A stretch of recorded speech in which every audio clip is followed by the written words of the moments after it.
Think about it, that absolute peak in martial arts. That place where you stop thinking and your body just moves, reacts perfectly. It's almost mythical, right? Something even gods find incredibly difficult. Exactly. And for Goku, that ultimate state, that incredible display of instinct, that's Ultra Instinct. It really is a whole different level, moving beyond conscious thought to something, well, deeper, more refined somehow. Yeah. And on this deep dive, we're taking you through all of it. Our mission really is to break down every single time Goku uses Ultra Instinct. Every instance. We want to look at what makes each one special, the strategy behind it, even subconscious strategy, and just the raw power. We want you to come away from this just genuinely in awe of this ultimate form. And we're pulling this info from great sources, the Dragon Ball Wiki, which is super comprehensive, and some really insightful articles from CBR. They dig into the origins, the uses, all the details. Okay, so let's start at the beginning, the genesis. We first kind of heard about this properly in Resurrection F, didn't we? Whis dropped some serious knowledge on Goku and Vegeta. He really did. He introduced that core concept, the body moving independently without waiting for the brain. And he made a point of saying even Beerus hadn't fully mastered it. Right, which immediately tells you, okay, this is hard. Like, God of Destruction level hard. And then later we get the full reveal. Autonomous Ultra Instinct, Migate no Gokui. The translation's interesting, something like Secret of the Self-Centered. Yeah, or Mastery of Self-Movement, Secret of Selfishness, those kinds of things. The self-centered part isn't about ego, though. Right, it's more like the body acting purely for itself, on its own signals. Exactly. It's about cutting that link between conscious thought and physical action, so the body just reacts. Pure instinct, that delay from brain to nerve to muscle, gone. And Goku gets it, right? He recognizes this is the peak, the ultimate evolution of everything he's claimed for. Yeah, he sees it as the absolute summit. The mechanics are just wild to think about. Every limb, every muscle thinking for itself, reacting instantly. That tiny bit of time saved by not waiting for the brain. There's the difference between winning and losing at that level. It's huge. It's like a perfect reflex, but dialed up to an insane degree. Your body just moves perfectly, even if you're, like, thinking about something else entirely. Automatic perfection, basically. Okay, but it sounds unbeatable, like a total cheat code. But it's not completely foolproof, is it? I seem to remember Whis having a less than graceful moment proving that. Yeah. Wit's stepping in. Something unexpected. Or Goku managing to bite him. It suggests Ultra Instinct prioritizes, actual threats. So minor inconveniences or non-harmful things might slip past the radar. Seems like it. Plus, just overwhelming raw power, if it's massive enough and sudden enough, can sometimes break through. And Granola, with his evolved right eye, he showed that a super-focused targeted attack can get through if the user isn't perfectly on guard. That's a great point. It shows instinct is maybe broad, but pinpoint accuracy can find a weak spot. And there's a real cost, isn't there? Especially for mortals, at least in the anime. Goku can't just, spam Ultra Instinct constantly. Definitely not. The anime shows a serious risk. Pushing a mortal body that hard can cause, breakdown. Blood vessels bursting, intense pain, passing out, even death. Oof, that sounds brutal. The manga treats it more like extreme fatigue. Yeah, it's less immediately life-threatening in the manga portrayal. But even with training to reduce those risks, there seems to be a time limit. Even for Goku as a master, like against Granola, his accuracy started to dip. So it's not infinite stamina, even when perfected. Doesn't seem like it. True mastery might involve getting past even that limit, but we haven't quite seen that yet. So, okay, how does one even start learning this? Whis gave some hints, I think. He did. It seems to boil down to 3 key things. First, clear your mind. Totally empty it of distractions. Let instinct take over. Easier said than done, I bet. Oh, definitely. Second, break your limits. Push past what you think you're capable of. Usually needs some kind of trigger, a big emotional moment or physical push. Like the spirit bomb failing against Jiren. Exactly like that. And the third, maybe the hardest part, is combining that empty mind and broken limit with total emotional control. Calmness, equilibrium. That's a lot. And attacking sounds like the biggest hurdle. You have to not think about hitting. Pretty much. Your instinct as a fighter is to plan, aim, think about your attack, but doing that in Ultra Instinct can actually mess up the flow, make the attacks less effective because you're consciously interfering. You have to just let go. Wow. Okay. And then there's the, let's call it the dangerous shortcut. trying to copy it like Moro did, that didn't end well. No, it did not.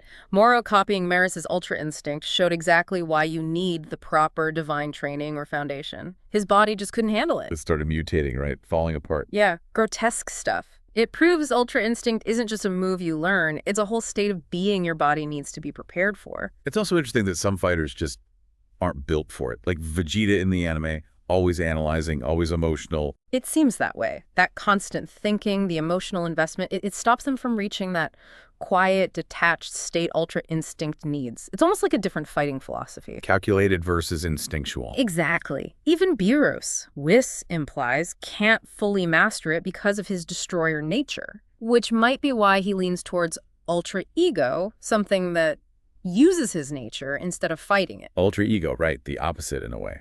Okay, so perfected Ultra Instinct, the silver hair form.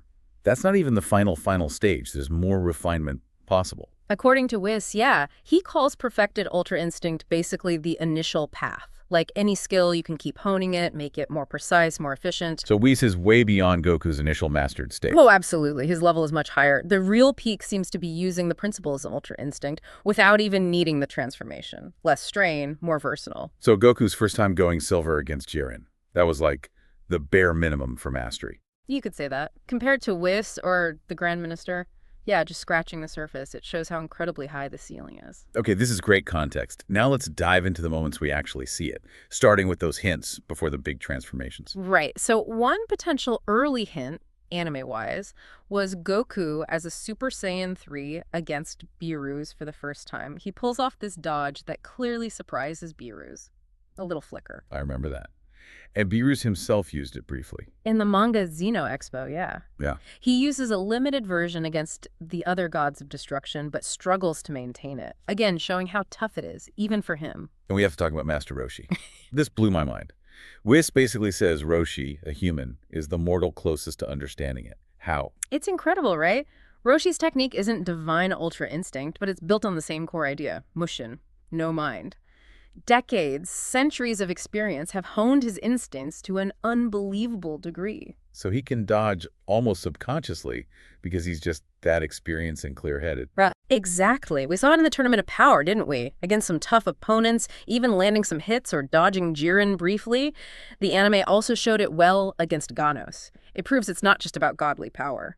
Discipline and experience matter. Amazing. And then there's Maris, the angel in training. He used it as a mortal. Yeah, that showed it wasn't only for gods or fully fledged angels. His angelic training gave him the knack for it, and he used it in his mortal form to train Goku and fight Moro. And that training helped Goku tap into it in his base form, right? Yeah. Closing his eyes at first. Yes, a huge step. Okay. Learning to use the principles without transforming. Vegeta even noticed later against Granola that going Super Saiyan seemed to boost the accuracy of Goku's base form Ultra Instinct. Interesting. So the forms can kind of enhance the base UI. Seems like there's some synergy there, yeah. Yeah, okay. Main event time. Ultra Instinct sign, or Omen. That debut against Jiren after the Spirit Bomb. Yeah. Just iconic. Absolutely stunning moment. Oh, completely. No one saw it coming. Goku pushed beyond all limits, and suddenly he's moving in this entirely new way. But you could tell it was incomplete. Oh, so? Well, it didn't last long. And while his dodging was insane, his attacks weren't quite landing with the same instinctual perfection. It seemed like his conscious thoughts were still getting in the way of his offense. And Frieza pointed out the physical toll, right? Yeah, even Frieza could see the massive strain it put on Goku's body. It was a glimpse of the divine, but raw and unstable. But he got better with it. Against Kefla, he seemed much more capable, offensively too. And that Kamehameha slide, unforgettable. Definitely showed improvement. He was starting to blend the instinctive movement with intentional attacks much better. That slide was pure style and substance. He was adapting fast. And the manga shows him actually training to use sign-on command later during the Moro arc. Right, making it a tool he could consciously access, not just something triggered by desperation. A big step towards control. And then, perfected Ultra Instinct, the silver hair, the calm, the complete mastery against Jiren. That was it, the full package. Offense and defense perfectly synchronized. Pure instinct in every move. He just completely dominated Jiren, who seemed unbeatable moments before. Total silence, total focus. It was incredible. And interestingly, Whis didn't even bother using it against Brawly in the movie. Oh yeah? What does that tell us? Maybe that Whis is so ridiculously skilled he didn't need it for Broly's level of raw power. Or maybe it shows it's a state you use strategically, not just all the time. It adds a layer of nuance. Good point. And Goku finally gets conscious access to the perfected state after Miras' sacrifice against Moro. That felt huge. He could switch forms too. A massive breakthrough. It wasn't just a triggered state anymore. It was his power to command, showing true understanding. But then Moro copies it. And we see the downside again. Exactly.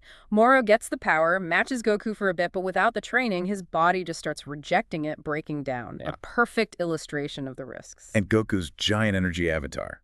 After Yugoop gives him power, that was just visually insane. It's a spectacular display, yeah. Showing how UI can channel and magnify enormous energy. But even that mastery wasn't the absolute end. Right, against Granola, he's dominant at first, but his accuracy dropped eventually. Granola started landing hits. So there are still subtleties, maybe stamina limits or focus requirements, even for the mastered state. And against Gas, he was experimenting again, trying UI principles with Super Saiyan, then going back to base, then using Sign to tap into emotions. Yeah, constantly evolving, constantly searching. He realized maybe his Ultra Instinct needed something unique, maybe incorporating his Saiyan nature or emotions differently, leading to that true Ultra Instinct variant accessed via the Sign form. It's never static for Goku. Always pushing, always learning. It's amazing how this whole concept actually connects back to real-world martial arts ideas. It really does. Mushin, no mind, that state of reacting purely from instinct honed by training, that's a real concept. Toriyama was inspired by that. And he just wanted a cool white-haired look for it. Pretty much. Real philosophy meets cool anime design. So, safe to say, Ultra Instinct is Goku's strongest form right now. The peak. Oh, definitely. It's the combination of everything he is as a martial artist. And it specifically helps him overcome some of his old weaknesses, like being too relaxed or overconfident sometimes. Yeah, you can't really be overconfident when you're not even consciously thinking about the fight in the same way. Exactly. There's even fan talk about whether he'll eventually wear Whis' gi, symbolizing full mastery. Ooh, I like that theory. And could this be how he trains Yub? Passing on this knowledge, bridging Super to the end of Z. It feels like a very strong possibility, doesn't it?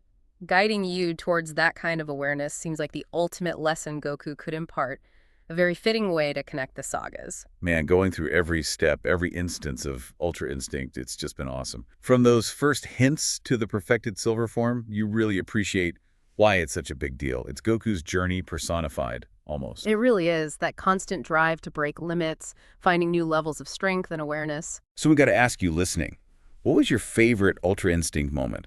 Which time did Goku use it that just blew you away? Yeah, and how do you think he'll evolve it next? What's the next step for Goku's ultimate technique? Let us know. Find the comments section. Share your thoughts.